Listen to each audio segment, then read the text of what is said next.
Halo semuanya, kali ini kami akan mempresentasikan tentang hasil rencana survei kelompok kami. Kelompok kami berisi saya sendiri, Hengki Aditya, kemudian ada Victor Charlie Kurniawan yang akan menjelaskan tentang data yang kami butuhkan dalam rencana survei kali ini. Kemudian ada Dion Lawira yang akan menjelaskan tentang output yang kami dapatkan dari rencana survei kali ini. Kemudian ada Leonardo Firnanta yang akan menjelaskan tentang estimasi waktu dan kebutuhan tenaga kerja. Kemudian ada Cristiano Nomamang Ronaldo yang akan menjelaskan tentang prioritas pekerjaan kami. Rencana survei. Metode yang kami gunakan adalah metode terestris. Metode terestris merupakan teknik pengambilan data secara langsung di lapangan. Metode ini melibatkan pengambilan data secara langsung dengan mengukur sudut dan jarak untuk menentukan posisi titik di permukaan bumi. 3 teknik utama yang digunakan adalah triangulasi. Triangulasi melibatkan pengukuran sudut di beberapa titik yang sudah diketahui posisinya. Kemudian ada trilaterasi, yaitu jarak antara titik yang tidak diketahui dan beberapa titik referensi yang sudah diketahui dan diukur. Kemudian ada triangulaterasi, yaitu kombinasi dari kedua teknik triangulasi dan trilaterasi, di mana baik sudut maupun jarak diukur. Alat yang kami gunakan, yang pertama ada total station. Total station menggabungkan fungsi theodolit dan pengukur jarak, memungkinkan pengukuran sudut dan jarak secara simultan. Kemudian ada prisma Topcon. Alat ini digunakan dengan total station untuk refleksi sinar laser dalam pengukuran jarak. Kemudian ada automatic level. Automatic level digunakan untuk menentukan perbedaan tinggi antara titik-titik. Kemudian ada kompas. Kompas dapat digunakan untuk menentukan arah mata angin. Kemudian ada meteran ukur. Meteran ukur digunakan untuk mengukur suatu jarak secara manual. Kemudian poin selanjutnya akan dijelaskan oleh teman saya, yaitu Victor Charlie Kurniawan. Baik, berikut adalah data yang kami butuhkan untuk melakukan rencana survei kali ini. Yang pertama yaitu ada data topografi berupa pertama kontur lahan seperti garis-garis, kontur yang menunjukkan elevasi dan bentuk permukaan tanah. Selanjutnya itu ada tinggi dan kemiringan, berupa informasi mengenai ketinggian dari permukaan laut serta sudut kemiringan lereng. Selanjutnya itu ada informasi geografi, di mana informasi geografi meliputi peta dasar area survei berupa peta yang menunjukkan fitur-fitur geografi dasar seperti jalan, sungai, dan batas administrasi. Selanjutnya itu ada batasan area survei.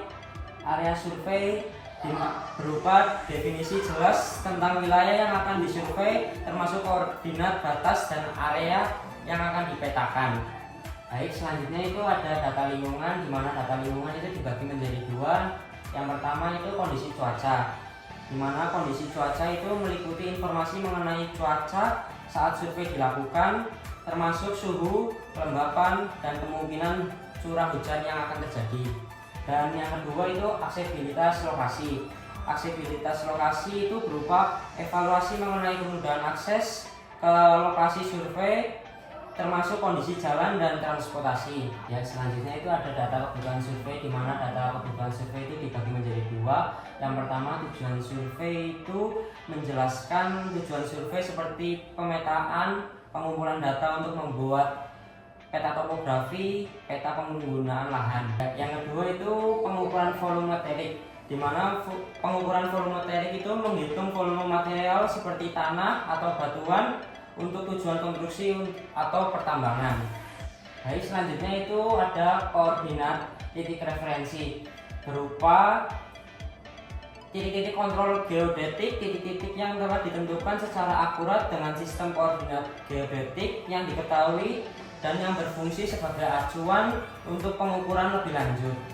Baik, penjelasan selanjutnya akan dibacakan oleh Dian Laurira. Baik, selanjutnya saya akan menjelaskan output hasil dari perencanaan survei kelompok kami. Peta topografi, memahami karakteristik daerah, menunjukkan relief permukaan tanah, termasuk elevasi, lereng, dan fitur fisik lainnya. Membantu dalam perencanaan pengembangan lahan. Baik, untuk kedua, peta kontur mengidentifikasikan pemiringan tanah dan pola drainase. Peta kontur adalah representasi visual dari garis kontur yang membuat titik-titik dengan elevasi yang sama. Peta ini membantu dalam kemiringan tanah dan pola drainase, serta dapat digunakan untuk analisis tanah dan pemetaan tanah. Untuk ketiga, kelayakan tanah, menganalisis tekstur pH dan kandungan nutrisi tanah. Analisis kelayakan tanah melibatkan evaluasi kondisi fisik, kimia, dan biologis tanah untuk menentukan kesesuaiannya untuk pengguna tertentu seperti pertanian, pembangunan, dan konservasi. Untuk keempat, pemetaan geologi, mengidentifikasikan dan penggambaran formasi geologi. Pemetaan geologi mencakup identifikasi dan penggambaran formasi geologi, struktur batuan, dan potensi sumber daya mineral, seperti longsor atau gempa bumi, serta eksplorasi sumber daya. Untuk kelima, perhitungan drainase, merencanakan infrastruktur dan manajemen air. Perhitungan drainase mencakup analisis sistem pengairan dan aliran air di suatu area, termasuk kapasitas saluran dan kebutuhan drainase untuk menghindari genangan ini. Untuk keenam, rekomendasi desain, memastikan keberlanjutan dan efisiensi proyek. Rekomendasi desain mencakup saran teknis untuk pengembangan proyek berdasarkan hasil survei. Bisa mencakup pengaturan tata letak, penggunaan material, dan pertimbangan lingkungan untuk memastikan keberlanjutan dan efisiensi proyek. Untuk selanjutnya akan dijelaskan oleh teman saya, yaitu Leonardo Fernando. Baik, berikutnya saya akan menjelaskan estimasi waktu dalam survei kali ini. Dalam survei ini kami mengestimasikan sekitar 3-4 minggu dikarenakan ada beberapa faktor sebagai berikut. Yang pertama ada faktor cuaca. Faktor cuaca dapat berupa hujan atau angin kencang dan hal tersebut akan bisa menghambat survei kami. Yang kedua ada faktor lapangan. Pada faktor lapangan ini ada kondisi medan yang sulit atau tidak dapat terakses, bisa memperlambat progres kami juga. Yang ketiga ada faktor tenaga kerja. Ketersediaan dan keahlian tenaga kerja akan mempengaruhi efisiensi dalam survei ini. Yang keempat ada faktor lingkungan. Keberadaan flora, fauna, atau regulasi lingkungan dapat membatasi akses kami dalam melaksanakan survei ini. Dan yang terakhir adalah faktor alat. Ketersediaan atau kerusakan pada alat survei dapat menghambat atau memperlambat survei kami. Yang selanjutnya, kebutuhan tenaga kerja. Dalam survei ini kami membutuhkan satu kepala tim sebagai orang yang mengawasi keseluruhan proses dan memastikan proses berjalan dengan lancar. Kemudian kami membutuhkan 2 surveyor. Surveyor ini bertanggung jawab atas pengukuran dan pengumpulan data di lapangan.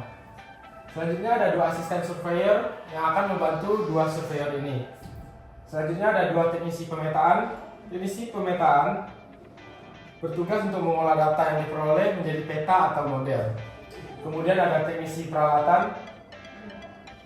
Teknisi perawatan ini untuk merawat atau memperbaiki alat yang kami gunakan dalam survei kali ini. Dan yang terakhir kami membutuhkan 2 teknisi analisis data. Teknisi analisis data untuk memproses dan menganalisis data yang telah dikumpulkan oleh para surveyor ini. Baik, selanjutnya akan dijelaskan oleh Cristiano Domamam Ronaldo. Baik, selanjutnya saya akan menjelaskan prioritas kerja. Kegiatan survei kami pada kali ini akan memprioritaskan beberapa hal, yaitu sebagai berikut. Yang pertama ada perencanaan proyek. Dalam perencanaan proyek, kami menyusun tujuan survei, anggaran, dan timeline. Dan yang kedua, ada persiapan lapangan. Dalam persiapan lapangan, kami melakukan persiapan logistik, pengumpulan peralatan, dan penentuan tim yang terlibat. Yang ketiga, ada pengukuran awal. Dalam pengukuran awal, kami mengumpulkan data dasar sebelum survei lapangan dan pengumpulan referensi atau kondisi awal. Dan yang keempat, ada pengukuran lapangan. Dalam pengukuran lapangan, kami melakukan pengukuran di lokasi menggunakan alat yang sesuai dan memastikan data. Dan yang kelima, pengolahan data. Dalam pengolahan data, kami menganalisis dan memproses data yang telah dikumpulkan untuk mendapatkan informasi yang relevan. Dan yang terakhir, ada pemetaan. Dalam pemetaan, kami membuat peta berdasarkan data yang telah diolah, menampilkan hasil survei dan dengan jelas. Baik, sebelum saya menyelesaikan presentasi kami pada hari ini, izinkan saya untuk melakukan pantun. Jalan-jalan ke Bekasi. Sekian, terima kasih.